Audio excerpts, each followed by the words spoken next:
Gaetano Mirto, allenatore del Geraci, che partita è stata, mister?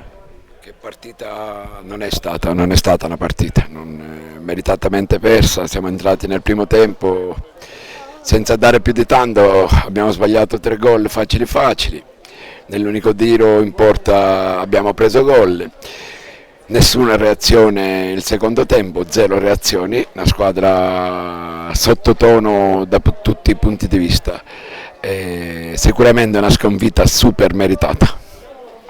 Ecco, la cosa che forse più dispiace è non aver dato continuità alla grande vittoria contro l'Athletic Club Palermo. E ad oggi avevamo fatto tutte splendide partite, dalla prima all'ultima, pur perdendole.